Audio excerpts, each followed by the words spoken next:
श्री सच्चिदानंद सद्गुरु साईनाथ महाराज की जय। श्री सच्चिदानंद सद्गुरु भरद्वाज महाराज की जय। 12 జనవరి 16 తారీఖు బాబా చెప్పాను కదా. ఒకప్పుడు నా వద్దనున్న ధనాన్ని అపహరించడానికి ఎంతోమంది వచ్చారు. నేను వారిని ఏమీ అనక ధనాన్ని తీసుకుపోనిచ్చాను. కానీ వారి పేర్లను మాత్రం గుర్తుంచుకున్నాను. తర్వాత ఒకచోట దొంగలంతా భోజనాలకు కూర్చోగానే వారందరినీ కనిపెట్టి రహస్యంగా వెంబడించి వారందరినీ హతమార్చి నా ధనాన్ని తిరిగి తెచ్చుకున్నాను. అంత అద్భుతమైన కథ మాస్టర్ వివరిస్తూ ఉన్నారు. వివేక వైరాగ్యాలు ధ్యానములే ధనం. మనం నిప్పుకోవాల్సిన భాండాగారాలు ధనంతో అంటే ఇవి: వివేక వైరాగ్యం, వివేకం వైరాగ్యం, తర్వాత ధ్యానము. ఇవి ధనం. అందుకే బాబా అన్నారు, అవి సకలపడుతున్నాం, అవి నీకు వజ్రాలే కావచ్చు, అవి రాళ్ళు నాకు అంటారు. అది మనం ధనం అనుకుంటాం. బంగారం ఇదా అదా అన్నారు. అందుకని వివేక వైరాగ్యాలు, మనం ఎంత వివేకంతో ఉంటున్నాం, ఎంత వైరాగ్యంగా ఉండగలుగుతున్నాం. రాజయ్య ఉండి కూడా బిచ్చగానిలాగా జీవించగలను వాడే గొప్పవాడు అన్నాడు బాబా. అట్లా ఇవి నిజమైన ధనం. రజస్తమ గుణాల వలన హృదయంలో దాగి ఉన్న పూర్వపు మలిన సంస్కారాలే దొంగలు. దొంగలు ఎక్కడో లేరట. మనలో ఉండే రజోగుణం, తమగుణం. అది కావాలి, ఇది కావాలి, వాడు బాగుండకూడదు, లేకపోతే వాళ్ళకంటే గొప్పగా ఉండాలి, వాడు మనకంటే తక్కువ ఉండాలి, వాడి పిల్లవాడి కంటే మన పిల్లవాడికి ఎక్కువ రావాలి, ఎక్కడికి వెళ్ళినా మనకే పేరు రావాలి, ఎవరు చూసినా మన గురించి గొప్పగా చెప్పాలి, లేకపోతే వాళ్ళు బాగుపడితే తట్టుకోలేకపోవటం. ఇవన్నీ మనలో ఉండే రజో తమో గుణాలు. అవి బలీయంగా ఉండి మన హృదయంలో దాగి ఉన్న మనలో హృదయంలో దాగి ఉన్నటువంటి పూర్వపు మలిన సంస్కారాలే. ఈ సంస్కారాలే దొంగలు.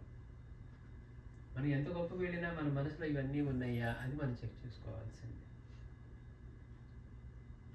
అవి మనస్సును చంచలపరచడమే ధనాన్ని అపహరించడం. బాబా చెప్తారు, నా ధనాన్ని అపహరించడానికి దొంగలు వచ్చారట. ఎవరంటే ఇదిగో వీళ్ళు. అప్పటికప్పుడే మనసుని కనుక నిగ్రహించుకొని ఆ సంస్కారాలను ప్రక్కకు తోసివేయటం, ఆ దొంగలతో పోరాడి తన ధనాన్ని కాపాడుకోవటం. వచ్చారు, అటాక్ చేశారు. ఇప్పుడు మనం మామూలుగా ఫిజికల్గా ఏం చేస్తాం, వెంటనే అటాక్ చేస్తాం. చేసి మనం కూడా ఏం చేయగలుగుతాం చేసి వాటిని రక్షించుకోవాలనే చూస్తాం. అందుకని మాస్టర్ అంటారు, ఆ దొంగలతో పోరాడి అప్పటికప్పుడే మనసును నిగ్రహించుకొని ఆ సంస్కారాలను ప్రక్కకు తోసివేయటం ఏంటంటే దేంతో సమానం అంటే ఆ దొంగలతో పోరాడి తన ధనాన్ని కాపాడుకోవటం. అలా చేస్తే తాత్కాలికంగా తన ధనాన్ని రక్షించుకోగలమేమో, కానీ దొంగలు మాత్రం తప్పించుకుపోయి పొంచి ఉండి మరలా ఎప్పుడో దాడి చేసి మనల్ని చంపి ధనాన్ని అపహరించే యత్నంలో ఉంటారు. ఎందుకని వాళ్ళకి ఇక్కడ ఉన్నాయని తెలుసు, దొంగలు ఉన్నారు, ఇప్పుడు పారిపోయారు, కానీ మళ్ళీ వస్తారు వాళ్ళు. ఆ దొంగని పట్టుకోగలగాలి మనం, వాళ్ళని వెళ్ళకూడదు కాదు జరగాల్సింది. అప్పటికప్పుడు పోరాడితే వాళ్ళు వెళ్ళిపోతారు. అంటే మళ్ళీ తప్పించుకున్న వాళ్ళే అనుకుంటాడు వాడు. ఆల్రెడీ ఇక్కడ ఏదో ఉంది, దోచుకోవాలి ఉన్నాడు కాబట్టి వాడు వస్తాడు. అట్లాగే మనలో కూడా అలాంటి సంస్కారాలు ఉన్నప్పుడు ఆ దొంగల్ని గుర్తించాలి. అందుకే బాబా ఏమన్నారు, మనలో ఒక హీనజాతి వాడు ఉన్నాడు అని చెప్పడంలో మనలో ఉన్న బలహీనతలే అవన్నీ. అందుకని బాబా ఏం చేశారట, ఏం చెప్తున్నారు, ఆ దొంగల్ని తీసుకొని ఇచ్చాను, కానీ వాడిని వెంబడించి రహస్యంగా వాడి పేర్లు గమనించి వాటిని తర్వాత ఒక్కొక్కరిని వెంబడించి హతమార్చారట. ఒక్కొక్కళ్ళని వాళ్ళందరినీ కనిపెట్టి రహస్యంగా వెంబడించారంటున్నారు. కాబట్టి ఇక్కడ తన ధనాన్ని రక్షించుకోగలగటం అనేది అప్పటికప్పుడు పోరాటం లాంటిది. అలా చేస్తే అది తాత్కాలికంగానే తన ధనాన్ని రక్షించుకోగలమేమో, కానీ దొంగలు మాత్రం తప్పించిపోయి మరలా పొంచి ఉండి మరలా ఎప్పుడో దాడి చేసి మనల్ని చంపి ధనాన్ని అపహరించే యత్నంలో ఉంటారు. కనుక సాయి మనసులో మెదిలిన సంస్కారాలను ఆటంకపరచక అవేమిటో నిశ్చితంగా గుర్తించి తాత్కాలికంగా గుర్తున్నారు. ఓహో, ఇలా ఉందా నా పరిస్థితి, నా ఆలోచన ఇలా ఉన్నాయా అంటే మనలో ఎవరున్నారు దొంగలు, ఎలాంటి ఆలోచనలు వస్తున్నాయి, ఏం ఆలోచనలు వస్తూ ఉన్నాయి, మన మన మన మన ధనాన్ని ఏ ధనాన్ని దోచుకోవడానికి వస్తూ ఉన్నాయి, ఎట్లాంటి ఆలోచనలు వస్తూ ఉన్నాయి. వీటిని గమనించారు. తాత్కాలికంగా ఉంటున్నట్టు అయ్యో నేను అట్లా మంచిగా ఉండాలనుకుంటున్నాను, ఇలాంటి ఆలోచన వచ్చింది అనుకుని వెంటనే మనం ఇలా చేసామనుకోండి, మన మనసే మన అధీనంలోకి రాదు. అంటే ముందు అసలు ఎలాంటి భావాలు వస్తున్నాయి, నేను పక్కవాళ్ళ బాగుని సహించలేకపోతున్నాను ఫర్ ఎగ్జాంపుల్. అప్పుడు దాని గురించి ఆలోచించాలి. పక్కవాళ్ళ బాగంటే ఏంటి, మనకెందుకు రావట్లేదు, మనకి రావాలంటే మనం ఏం చేయాలి అంటే వాడు ఏ రోజు నాటిన విత్తనానికి ఇవాళ అది చెట్టే వాళ్ళకి ఫలితాన్ని ఇస్తుంది. అసలు ఈ విత్తనమే నాట్లా, కానీ నాకు ఫలితాలు కావాలనుకుంటున్నాను. నేను అలా ఉండాలంటే ఏం చేయాలి? అందుకే బాబా ఏమన్నారు, నువ్వు ఆ మేలు పొందే యత్నం చెయ్యి అన్నారు. వాడు చేసిన దానికి వాడి కర్మకి వాడి వస్తూ ఉంది. నీకు అది కావాలనుకుంటే నువ్వు కూడా అలాంటి ప్రయత్నమే చేయాలి. ఒక్కొక్కసారి మనం విత్తు నాటితేనే మనకి ఫలితం వస్తుంది. గత జన్మలో పుణ్యం చేసుకుంటేనే ఇప్పుడు నీకు సంపద ప్రాప్తిస్తుంది. ఇప్పుడు కూడా అంతే, మనకి ఇప్పుడు లభించింది అనుకోండి, దాన్ని మనం దాచుకోవడమే పని చేసుకుంటే మళ్ళీ తర్వాత వస్తుంది మనం చెప్పలేము. దాన్ని సద్వినియోగం చేస్తే, అందుకే బాబా అన్నాడు, ధనాన్ని చక్కగా సద్వినియోగం చేస్తే నీకు సేవ చేస్తాను ఉంటుంది దాన్ని.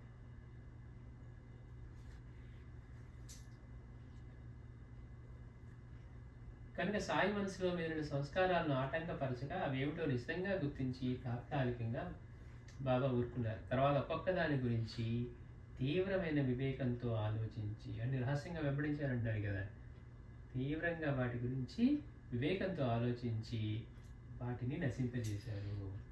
తిరిగి ఆయన ధ్యానధనం ఆయనకు లభించడమే కాక ఆ వాసనలు శాశ్వతంగా రూపుమాసిపోయాయని భావం. అంటే మనం ఇది మనకి పనికిరాంది అనే విషయాన్ని, అరే ఇది మన శ్రేయస్సుకి ఆటంకం అని దానిలోంచి మనం నిమగ్నం అవ్వకుండా వాటిని గమనిస్తూ వాటి గురించి తీవ్రంగా ఆలోచన చేస్తూ ఉన్నాం అనుకోండి, అప్పుడు అవి మన నుంచి తప్పుకుంటాయి. అంటే బలం ఉండకూడదు దాంట్లో. ఎప్పుడైతే మనం తాదాత్మ్యం చెందుతున్నామో అవి బలంగా పట్టుకుంటాయి. అందుకని చూడడం నేర్చుకోమంటున్నారు. ఫస్ట్ మనలో వచ్చే ఆలోచనలు కూడా మనం పక్కన వాడిని చూస్తుంటే ఎట్లా ఉంటామో అలా చూడాలి. అందుకే మాస్టర్ అన్నారు, ధ్యానంలో ఎప్పుడు ఉదయించిన చిత్తవృత్తులు అప్పుడే ప్రాణాయామాది అభ్యాసాల ద్వారా నిరోధించబడే పద్ధతి యోగ శాస్త్రం చెప్తుంది. ఎవరికైనా ఇప్పుడు ఇట్లాంటివి వచ్చాయనుకోండి, వెంటనే మనం ఎలా తగ్గించుకోవాలి, ధ్యానం చేసుకుందామని కూర్చున్నాము, పిచ్చి పిచ్చి ఆలోచనలు వస్తూ ఉన్నాయి, మనకు ఆటంకపరుస్తూ ఉన్నాయి. ఇదేంటి, నేను అనుకున్నది ఏంటి, వచ్చే ఆలోచనలు ఏంటి అని మన మనసు బాధపడుతూ ఉంది. అటు సాధన చేయట్లేదు, వీటి గురించి ఆలోచించి వీటిని పోగొట్టుకోలేదు. అందుకని ధ్యాన ఈ యోగ శాస్త్రం ఏం చెప్తుందంటే, అట్లాంటి పరిస్థితిలో ఉన్నప్పుడు నువ్వు కావాలంటే కొంత ప్రాణాయామం చేస్తే అవి తొలగించుకోవచ్చట. ఎందుకని, మనం ప్రాణాయామం చేసినప్పుడు మన ప్రాణశక్తి కూడా దాంతో పాటు ఈ రెండింటిని నిగ్రహించినప్పుడు ఇది మన మీద ప్రభావం తగ్గుతుంది. ఇది హఠయోగంలో భాగం. అట్లా కాక మరొక పద్ధతి చెప్పారు బుద్ధుడు, శంకరుడు. వాళ్ళేం చెప్పారట, మనలో అనుక్షణం ఉత్పన్నమయ్యే వృత్తులతో, అంటే తలంపులతో కూర్చున్నా ఏదో ఆలోచన వస్తుంది, ఎక్కడికో వెళ్తుంది మనసు. మంచిగా పోనీ ఏదో మంచి క్షేత్రానికి వెళ్ళిందా సరే, అది ఏదో ఒకటి అనుకుందాం. కానీ మనసు అట్లా ఉంటే బాధ ఏముంది మనకి, మన మనసు మన మాట వినదు. మనం ఎంత గొప్ప అనుకున్నా మన మనస్సు మన మాట వినదు. మనం దానికే మనం బద్దులుగా ఉంటాం తప్పించి మన మనసు మాత్రం మన మాట వినదు. అందుకే బాబాయ్ ఉంటారు, ఒరే ఆ మనసు ఏదో నాకు అర్పించు, దాన్ని శుద్ధి చేసి మళ్ళీ నీకు ఇస్తాను అంటున్నారు. ఆ మనసుని నా రూపంగానే మారుస్తాను అంటారు ఆయన. అందుకని వీళ్ళేం చెప్పారట, మనలో అనుక్షణం ఉత్పన్నమయ్యే వృత్తులతోటి, అంటే తలంపులతోటి, మన ఆలోచనలతోటి తాదాత్మ్యం చెందటం వలన వాటికి లొంగిపోతాం. మాస్టర్ ఏం చేశారు, మనసులో ఏదైనా వచ్చింది, ఇగో కాళ్ళు నొప్పులుగా ఉన్నాయి, బస్సు ఎక్కుదాం అనుకుంటే లేదు, మనసుకి లొంగకూడదు, నడిచే వెళ్దాం అని మొండిగా బస్సు దిగైనా సరే నడిచి వెళ్ళేవారట. అంటే మనసుకి శరీరానికి శిక్షణ ఎలా ఇచ్చుకుంటున్నారు, అది చెప్పినట్లు నేను ఆడను, నాకు కష్టమే కావచ్చు నేను ఆడను, మనసు నా కంట్రోల్లో ఉండాలనేట్టుగా వాళ్ళు దాని గురించి వాడు చేసేవాడు. మనకేమనిపిస్తుంది, అబ్బా ఎందుకులేండి కొంచెం దూరం అయినా కానీ కారులోనే వెళ్దాం అంటాం. అంటే మనకి ఏది చెప్తుందో మనసు దాన్నే మనం వింటాం తప్పించి మనం తాదాత్మ్యం చెందుతాం. అందుకని మనలో వచ్చే ఆలోచన, మన తలంపులతోటి మనం తాదాత్మ్యం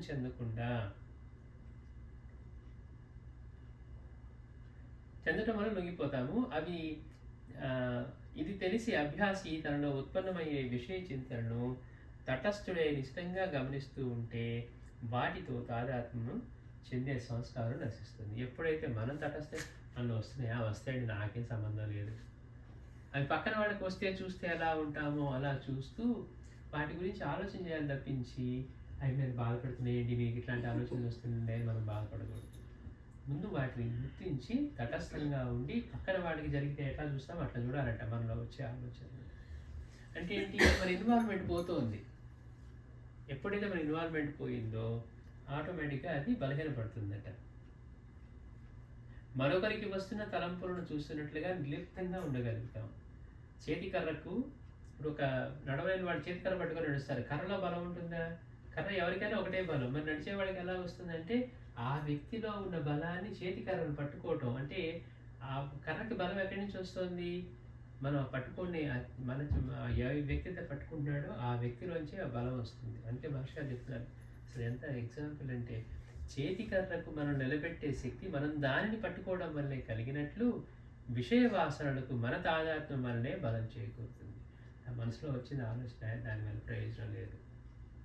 నేను ఆలోచించట్లేదు ఎందుకు వచ్చిందో అని మనం సింపుల్గా తీసి ఈ ఆలోచన వచ్చిందని చూస్తూ ఉన్నాం అనుకోండి, ఇదేమైనా నాకు మేలా కాదు, ఇదేమైనా నాకు శ్రేయస్ చేస్తుందా చేయదు అని అంత దాన్ని అట్లా మనం ఎనాలిసిస్ చేసుకుంటూ ఇది నాకు ఉపయోగం లేదండి. ఇప్పుడు మాస్టర్ అంటారు ఎప్పుడు కూడా ఒక ఈ పులి విస్తరాకు పడేసినాయి అనుకోండి, ఎవరన్నా భోజనాలు అయిపోయి అది అందులో ఆహార పదార్థాలు మిగిలిన మన మనసు దాని మీదకి వెళ్తుందా? ఇప్పుడు కుక్క ఉంది పరిగెత్తుకుని వెళ్ళిపోతుంది, కానీ మనం చూస్తూ ఉన్నా కూడా మన మనసు దాని మీదకి వెళ్ళదు. ఎందుకని? దాని పట్ల ఒక భావం ఉంది, ఇది మనకి పనికిరాంది అని. ఆలోచనలు కూడా ఈ ఆలోచన నాకు పనికిరాని ఆలోచన, ఇది నాకు ఏ చేకూర్చుదని మనం బలం పెట్టకుండా ఉన్నాం అనుకోండి, దాని బలం తగ్గుతూ ఉంటుంది. అట్లా కాకుండా మనం ఇన్వాల్వ్ అవుతూ ఉంటే చేతికర్రకి ఆ పట్టుకున్న వ్యక్తి బలమైనట్లుగా మనం తాజాత్వం చెందినప్పుడు ఆ తలంపు కూడా బలపడుతుంది. అందుకని ధ్యానం చేద్దామని కూర్చున్నాం. కూర్చోవటం వరకే మనం చేయాల్సింది. మనం పెట్టుకోవాల్సిన లక్ష్యం మీద ధ్యాస పెట్టుకోవాలి. అన్ని రూపాల్లోనూ ఆయనే ఉన్నాడు. మీకు 100 రావచ్చు, మొన్న జ్యోతి అట్లా అంది, లేకపోతే మొన్న ఇట్లా అందని రావచ్చు. అసలు దానికి పట్టించుకోనంత సంబంధం లేకుండా మన దృష్టి ఎక్కడ పెట్టాలంటే నేను ధ్యానం చేద్దామని కూర్చున్నాను అట్లానే ఉండాలి తప్పించి వేరే తలంపులకి మనం వాటితో తాదాత్మ్యం చెందకూడదు అని మాస్టర్ చెప్తుంది. శంకరుడు వీళ్ళు చెప్పిందట, ఇది బుద్ధుడు శంకరుడు చెప్పింది. కనుక మన తలంపులు క్రమంగా మన మీద ఎట్టి ప్రభావం లేకుండా పోతుంది. చాలా వరకు తలంపులు ఉపశమించిన చిత్తం శమిస్తుంది. అప్పటికే పూర్వజన్మ సంస్కారం వల్ల అప్పుడప్పుడు రాగద్వేషాది ద్వంద్వాల వల్ల కలిగే భావాలు కలుగుతూ ఉండవచ్చు. ఇంత చేస్తూ ఉన్నా కూడా అవి వస్తూ ఉండవచ్చు. ఎందుకు? కారణం ఏంటి? మన గత సంస్కారాలన్నీ కూడా అలా మనం గత జన్మల్లో వాటిని బలపరుచుకుంటూ వచ్చాం. ఇప్పుడు ఒకసారిగా సంస్కారం ఎట్లా ఉంటుంది మాస్టర్ గారు? పాషాణం కంటే కఠినంగా ఉంటాయి అన్నారు. వీడిని ఎన్నో వేల సంవత్సరాలుగా వాడిని తెలుసు, వాడిలో ఇంకా పెడబుద్ధులు కోతియుక్తులు కోలేదు అంటున్నారు బాబా. అంటే ఏంటట? ఎన్నో జన్మలుగా బాబా తెలుసట, వాడిలో ఇంకా అవే ఉన్నాయి అన్నారు. కొంతమంది ఏం చెప్తున్నారు? వీడు ఎప్పటి నుంచో మంచివాడని చెప్తున్నారు. అంటే ఒక్కొక్క సంస్కారం పోవడం అంత కష్టం. ఇప్పుడు మనం ప్రయత్నం చేయకపోతే ఆ సంస్కారాలు మనల్ని వదలవు. మరు జన్మంలో కూడా ఇలాంటివి మనం తేలిగ్గా చేయగలిగేట్టుగా తయారవుతుంది. వాటిని నిర్లిప్తంగా గమనించి గుర్తించి వాటికి మూలమైన మన అజ్ఞానపు భావాలను గురించి తీవ్రంగా వివేచించగా అవి నిస్సారాలని, వాటిలో సారం లేదు, వీటికి అసత్యాలని తేలడం వల్ల అవి నశించిపోతాయి. సాయి చేశామని వినాలి. అప్పుడు దానికి అదే ధ్యానధనం మన పరమవుతుంది. దొంగలు నశిస్తారు. అంటే మన ధనాన్ని మనం కాపాడుకోవాలంటే మనలో వచ్చే ఆలోచనలు ఎందుకు వస్తున్నాయి? నేనేంటో మంచిగా ఉండాలనుకుంటానండి, కానీ అన్ని పిచ్చి ఆలోచనలే వస్తాయి. సడన్గా వింటాం, వాళ్ళు ఏదో చేశారంట అనగానే మనం ఇంటి ఇంకా ఇక్కడే ఉన్నాం అనిపిస్తుంది. అంతా మనం ఏం చేస్తూ ఉంటాం? కంపేర్ చేసుకొని రిలేటివ్గా చేసుకొని మనకున్న ఆనందాన్ని కూడా మనం పొందలేం. తర్వాత మనసుని మెల్లపరుచుకుంటూ ఉంటాం. అలా కాకుండా మనకు కావాల్సింది ఏంటి? మనం ఎక్కడున్నాం? మనం ఏం పొందాలనుకుంటున్నాం? మన మనసుకి ఏది మనకి పాజిటివ్గా గురువు వైపు తీసుకెళ్తుంది, ఏది కర్మల్లోకి తీసుకెళ్తుంది అనేది ఆలోచించుకొని ఇది నిస్సారమైంది దీనివల్ల అని మనం ఆలోచించుకొని దానిని కనుక బలం తగ్గించుకోగలిగితే అవి మనల్ని బాధించకుండా అవి చిన్నగా మనల్ని అవి నశించిపోతాయట. అప్పుడు దొంగల పోతే ఏముంది? మన ధనం మన దగ్గరే ఉంటుంది. అదే బాగా చేసింది. ఆ రోజే మళ్ళీ బాబా ఇంకో కథ చెప్పారట. బాబా ఒక్క కథ చెబితేనే గుర్తుండదో అర్థం కాదు. బాబా 2 కథలు చెప్పారు ఆ రోజు. ముస్లిం ఫకీర్లు సమావేశమయ్యే తాకియాలో ఒక అంధుడు నివసిస్తూ ఉండేవాడు. ముస్లిం ఫకీర్లు సమావేశమయ్యే తాకియాలో బాబా చెప్తారు కదా, అక్కడ ఒక అంధుడు నివసిస్తూ ఉండేవాడట. ఒక దూర్తుడు అతని భార్యను లోపరుచుకొని తర్వాత అతన్ని చంపాడు.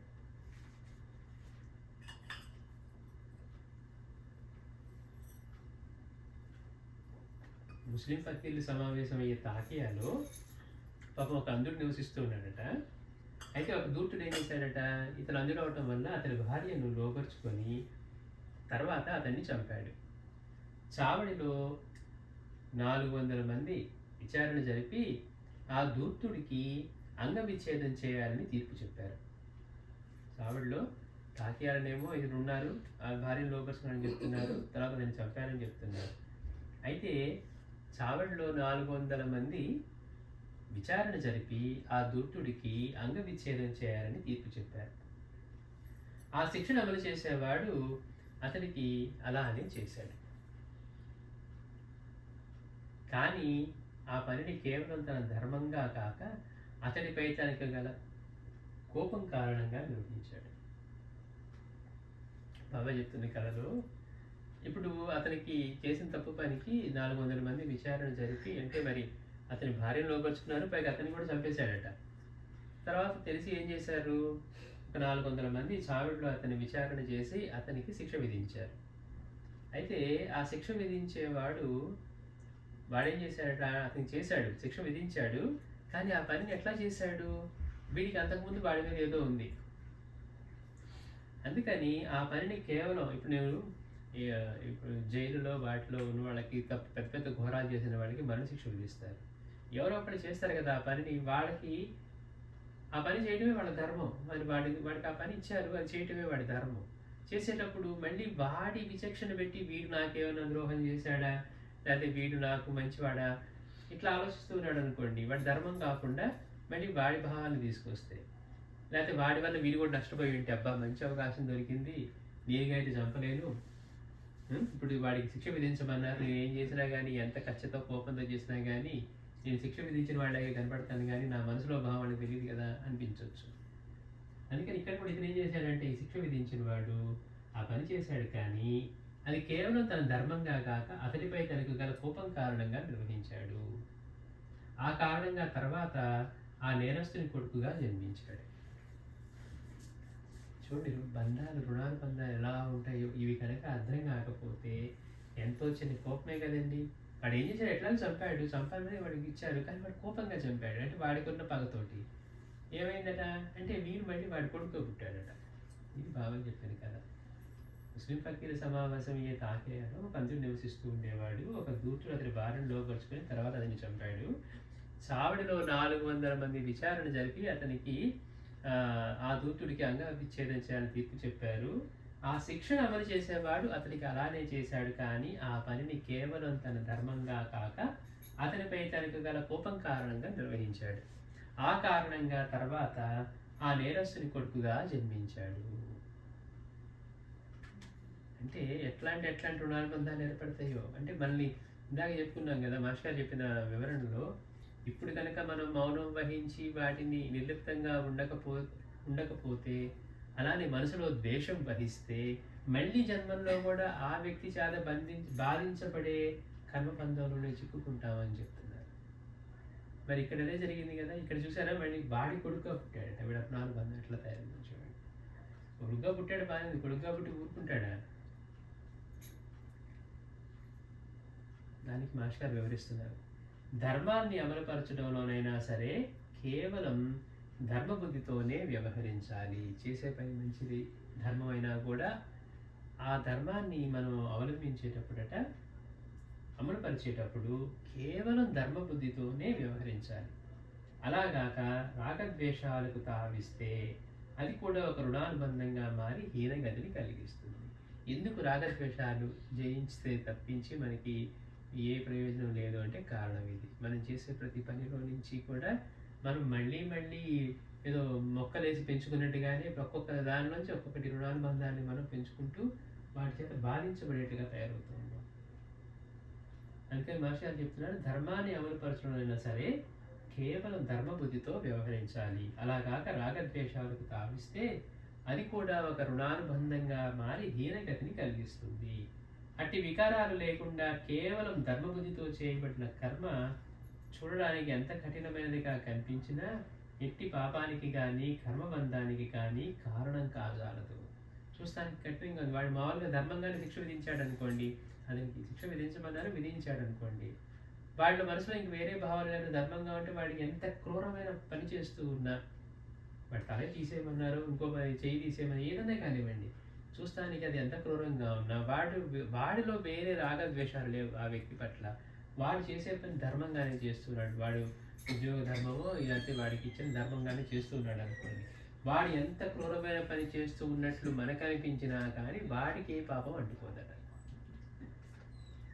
అందుకని చేసే పనిలో మన ఆలోచన ఎట్లా ఉంది, చేసే పనిలో మన రాగద్వేషాలు పనిచేస్తూ ఉన్నాయా, చేసే పనిలో మన రాగద్వేషాలు పనిచేస్తూ ఉన్నాయా, లేదు ధర్మంగా మాత్రమే మనం ఆ పని చేస్తూ ఉన్నామా. అందుకని ఆ పని కేవలం ధర్మంగా కాక అతనిపై తనకి కోపంతో నిర్వహించాడు. ఆ కారణంగా తర్వాత ఆ నిరసన కొడుకా పుట్టాడు. అందుకని మాస్టర్ అంటున్నారు, ఎప్పుడైనా ధర్మాన్ని అమలుపరిచేటప్పుడు కేవలం ధర్మబుద్ధితోనే వ్యవహరించాలి. ఇప్పుడు కృష్ణుడు అర్జునుడికి చెప్పినా కానీ అదే చెప్పారని చెప్తున్నాం. ఇప్పుడు యుద్ధం చేసినా కూడా ధర్మాన్ని పట్టుకొని చేయాలి తప్పించి రాగద్వేషాలకు కాదు. అందుకే కృష్ణుడు చెప్పింది. మళ్ళీ లేకపోతే ఆయన నా తాత, ఆయన నా మామ ఇట్లా అనుకుంటూ ఉన్నాడు అనుకోండి, ధర్మమా అధర్మమా వాడు చేసింది? తను రాజకాంక్షలో చేస్తూ ఉన్నాడా, ధర్మాన్ని నిలబెట్టడం కోసం చేస్తూ ఉన్నాడా? అందుకని అట్లా కాకపోతే ఏమవుతుందట అంటే రుణానుబంధంగా మారి హీనగతిని కలిగిస్తుంది.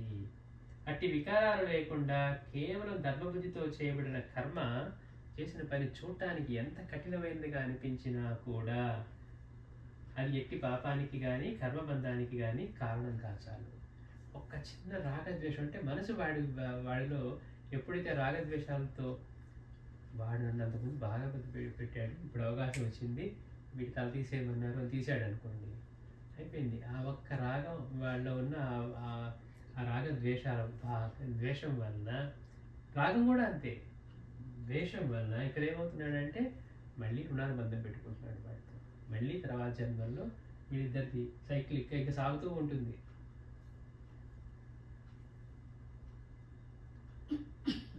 అంతేకాకుండా అట్లా కనుక పెట్టుకుంటే ఎంత కఠినంగా కనిపించినా ఏది ధర్మంగా నిర్వర్తించినప్పుడు, ధర్మంగా ఉండి యుద్ధంలో ఇప్పుడు ధర్మం కోసమే చేసి ఎంతమంది చెప్పినా కూడా ఇప్పుడు చూస్తే ఏమనిపిస్తుంది, ఆయనకేం పాపం చుట్టుకోదు. కారణం ఏంటి? ధర్మం కోసం చేశాడు, అతని స్వలాభం కోసం కాదు, అతనికి రాగద్వేషాల కోసం కాదు. అట్లా చేసినప్పుడు చేసిన కర్మ కఠినంగా అనిపించినా వాడికి పాపం చుట్టుకోదట, పైగా చిత్తశుద్ధి ఇస్తుందట. అది మహర్షి చెప్తున్నారు.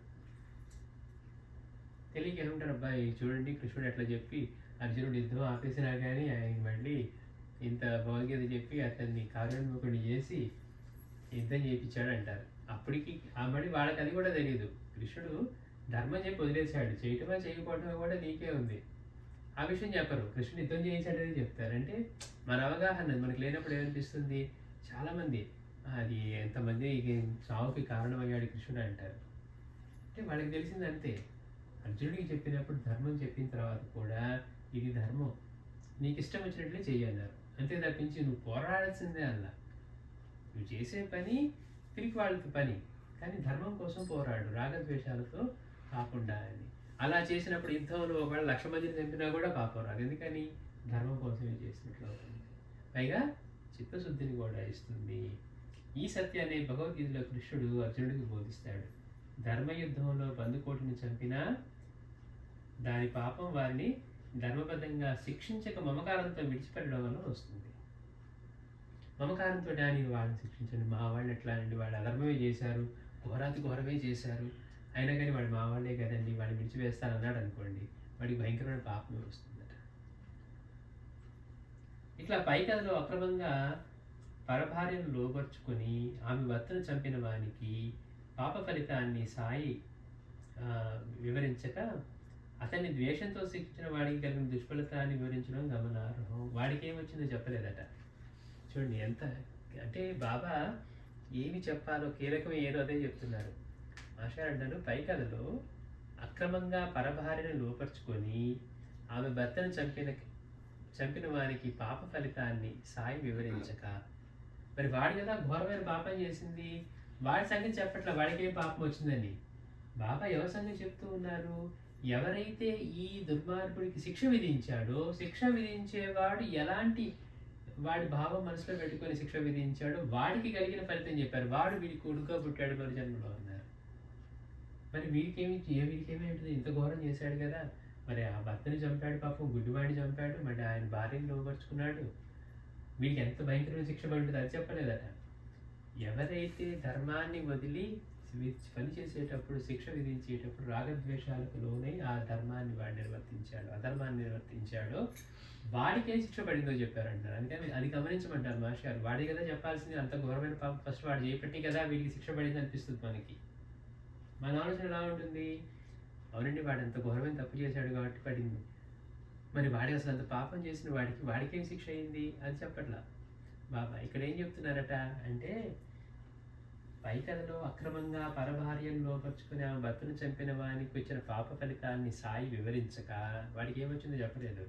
అతన్ని ద్వేషంతో అంత పాపిని ద్వేషంతో శిక్షించిన వాడికి కలిగిన దుష్ఫలితాన్ని వివరించడం గమనార్హం. అలా అధర్మంగా శిక్షించిన వాడు మరుజన్మలో ఆ హీనుడికి కొడుకయ్యాడు.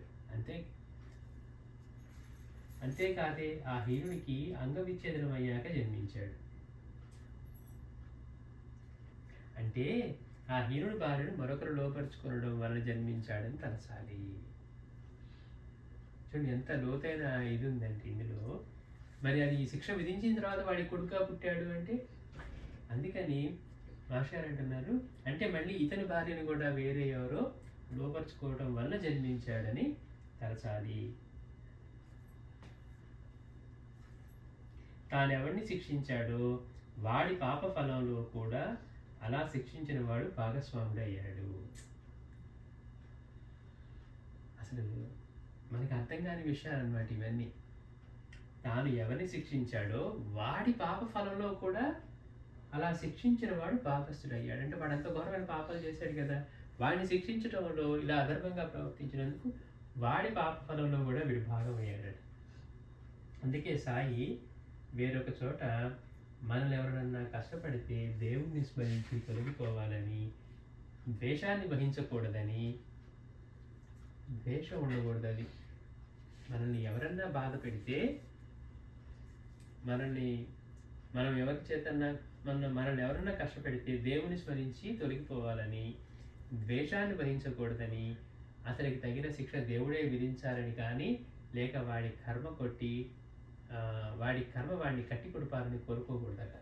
ఎంత ఇదే చూడండి, వాడు మనల్ని దుర్మార్గంగా చేసినా కానీ మళ్ళీ వాడిని మీకు దేవుడే శిక్ష విధించాలి, వాడి కర్మ వాడి గుర్తుని చూడండి అని కూడా అనకూడదట. అంటే మన మనసులో వహించే ద్వేషభావం మనని ఏ స్థాయికి ఈడుస్తుందో చెప్పలేం. ఇవాళ ఉత్తమంగానే ఉన్నట్టుగానే అనిపించవచ్చు మనకి, దేవుడి దగ్గర మంచి జన్మ లభించింది, ఇబ్బంది లేకుండా ఉన్నాం మనకు అనిపించవచ్చు. కానీ మనసులో కలిగినటువంటి ఇట్లాంటి భావాన్ని మనం పెంపొందించుకుంటూ, రాగద్వేషాల నుంచి విడిపడక మనం ఇలాంటివి పెంపొందించుకుంటూ ఉంటే మనకి రాబోయే జన్మలో మన పరిస్థితి మనకు తెలియదు. అంటే రాగద్వేషాలు మనల్ని ఎక్కడెక్కడికి ఈడుస్తాయో. అందుకే బాబా చేసింది ఏంటి, రాగద్వేషాలకి కారణం ఏంటి, నేను వేరు, కనపడేవన్నీ వేరు. అందుకే బాబా ఏం చేశారు, అన్ని రూపాల్లో నేనే ఉన్నాను.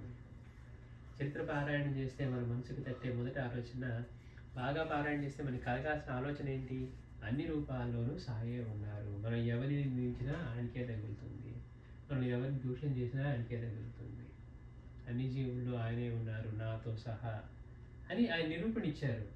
అందుకని చరిత్ర చదవడం అంటే అది మన మనసుకు పట్టుకొని మన ప్రవర్తనలోకి వచ్చేట్లుగా మనం దాని మీద ఆలోచన చేసి జీవించగలగటం. అందుకని మాస్టర్ గారు అంటున్నారు, మనం పక్కన వాళ్ళ మీద ద్వేషాన్ని వహించకూడదు. వాడిని ఇలా బాధ పెడుతున్నాడు కదా, వాడిని దేవుడు వదలడు, వాడికి తగ్గ శిక్ష విధిస్తాడు, వాడి కర్మే వాడిని కట్టి కుడుకుతుంది అని ఇలాంటి పదాలే వాడకూడదట. అసలు అనుకోకూడదట మనసులో. వాడి ద్వారా మనం బాధపడ్డామంటే దానికి కారణం మన పూర్వ పాపకర్మ ఫలితంగా వాడి చేత బాధింపబడ్డాం. ఇప్పుడు దాని నుంచి తొలగాలనుకున్నాం కాబట్టి మౌనంగా వహించి బాబా చెప్పిన సబూరి విషయాన్ని గుర్తుపెట్టుకొని, నిష్ఠ దేని పట్ల అన్ని రూపాలు ఆయనే ఉన్నారు అనే విషయాన్ని గుర్తుపెట్టుకొని సబూరి ఆ సహనాన్ని అనుభవించాల్సినలాగా అనుభవించాలి, అనుభవిస్తున్నావు, మళ్ళీ దాన్ని పెంపొందించుకోకుండా అక్కడి నుంచి తొలగిపో అన్నారట. మరి ఆయన ఎన్ని మాటలు అన్నా కానీ ఆయన ఎవరితో తిరిగి పోరాడినట్టే లేదే. అది బాబా చెప్తుంది. అట్లా శిక్ష విధించాలని కానీ, లేక వాడి కర్మ వాడిని కట్టి కొడపాలని కానీ కోరుకోకూడదట. చేతనైతే ప్రేమతో వాడికి కూడా సద్బుద్ధి కలిగి వాడు బాగుపడాలని ప్రార్థించాలి. లేకుంటే వాడిని మరిచి దైవాన్ని స్మరించి అక్కడి నుండి తొలగిపోవాలి. బాబా ఇంకా నాకు అంత మనసు రాలేదు అని కనీసం బాబాని స్మరించి వాడిని వదిలేసి మళ్ళీ వాడి కర్మగా వాడు పోతాడు అనుకోవద్దట. వచ్చిన చిక్కది ఎట్లాగో పోతాడు, నువ్వు అనేది ఎందుకు మళ్ళీ. అందుకని అసలు వాడి గురించి వదిలేసి మనం బాబాని స్మరించి పక్కకు వెళ్ళిపోవాలి. అందుకే బాబా నామం స్మరించి వెళ్ళమని చెప్పింది. తొలగిపోవాలి. ఇది వ్యక్తిగతమైన వైరాల సంగతి. ధర్మాల ప్రసక్తి వచ్చినప్పుడు యథాశక్తి కేవలం ధర్మబుద్ధితో అధర్మాన్ని ప్రతిఘటించాలి, లేదా దానిని నిగ్రహించడానికి తగిన యత్నం చేయాలి. అధర్మాన్ని నిగ్రహించడానికి తగిన యత్నం చేయాలి. శ్రీ సచ్చిదానంద సద్గురు సాయినాథ్ మహారాజ్ కీ